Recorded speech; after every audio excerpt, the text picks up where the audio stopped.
Hello, everyone. Welcome back to another Nourish My Soul's Mindful Monday as we kick off the week in ways that help us reconnect with ourselves and those that we love and the world around us. And we try to give practical tips on things that you can incorporate into your life to bring a little bit more joy and happiness and connectedness, which who doesn't need more of, right?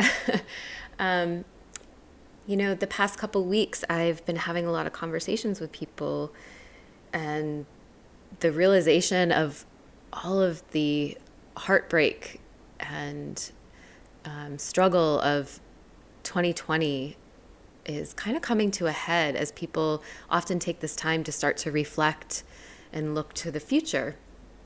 And it's also a time of usually of joy connecting with loved ones, and that's looking really different this year. I've tried to provide some tips and welcome others to also give their tips and feedback about ways that they're doing it differently this year. Hopefully you guys have felt inspired and found ways to keep that connection alive, but we have to recognize that there's a huge amount of loss, and we have to grieve that for the things that we are accustomed to and that we love about this time of year. And for the entire past year, all of the loss.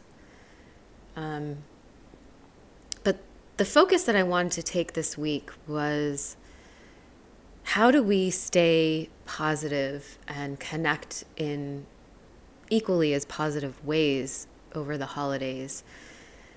I think it's really important. I know that a lot of us have been relying on cell phones and laptops and apps and all kinds of things in order to stay connected, and that's wonderful and beautiful, and I'm doing the same. However, there is a extremely toxic side to that, and I wanted to kind of talk about that today and how we can be mindful about that and strategies that we can employ to make sure that we are staying present and using them in a positive way, right? I know since I've had a smartphone, my distractibility has gone through the roof, and I've tried to find ways to strategize to minimize that. I haven't really been that successful yet. I mean, they're designed to be addictive, so they are very good at it. But I'll share some tips that I have used and some that I'm actually going to be implementing this week.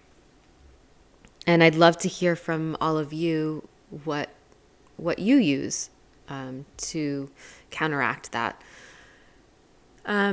So I have designated times where I don't turn my phone off, because I do have a piece of me that I don't have a house phone, so the only way someone can get in contact with me in an emergency is through my cell phone.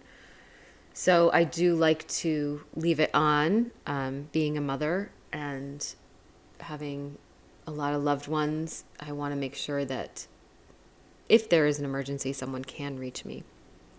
However, I put it in a different space where it's not next to me, another room, so I can focus, and I put a time limit on that. So sometimes I set a timer, sometimes I don't.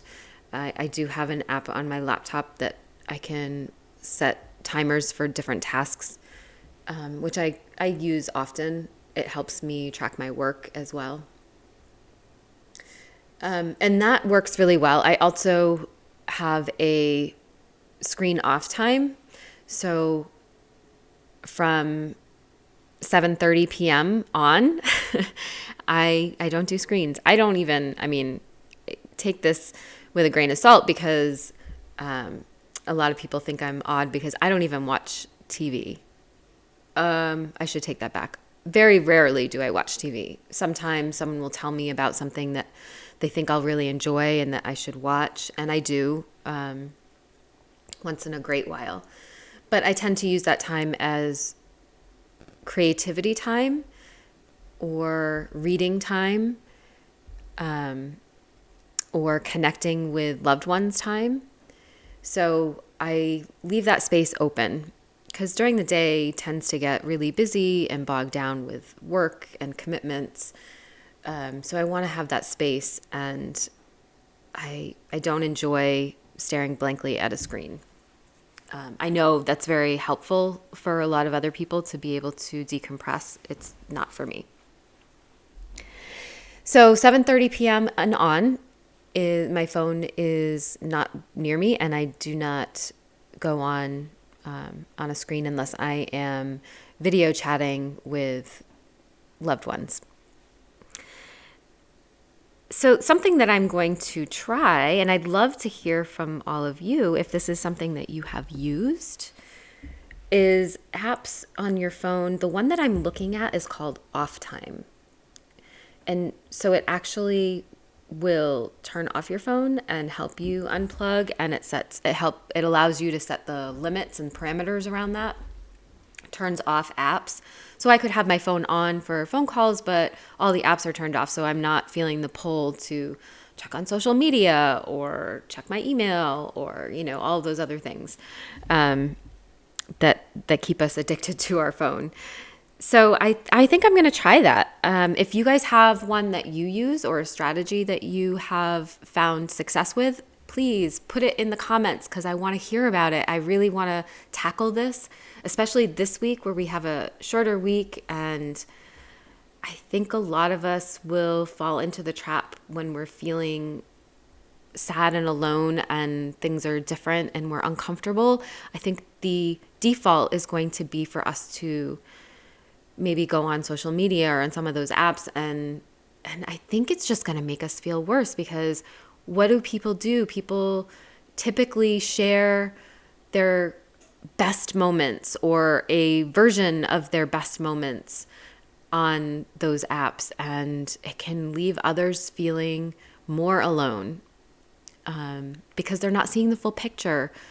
Just know that we're all suffering and nobody has a picture perfect life, and all of those things that you're seeing are not true connection. So instead of doing that, I want you to reach out to a loved one. We're all feeling this. So maybe have a buddy system this holiday and find someone that is in the same space as you and wanting to have that connection, and make a pact with one another that when you're feeling that pull or you're feeling that kind of loneliness, you'll reach out and you'll have a moment of connection. Maybe you can play a game online together or do something like that to kind of fill that space, or just have a conversation. I would love to see people make that transition from passively using our devices and leaving us feeling more disconnected and lonely and isolated, to utilizing them for their strengths and looking for positive ways that we can start to use them. And maybe that means that we use them for a very small amount of time. I mean, it is eye-opening to see how much, if you put like a tracker on your phone, an app that tracks your usage and what you're spending your time on, wow. It is eye-opening, and I encourage you to start there. That is a great way to implement the mindfulness, to just be aware, mindful of how it is that we're spending our time. Is it how we want to be spending our time? Is it bringing us joy? Is it making us feel connected? Is it growing you in any way?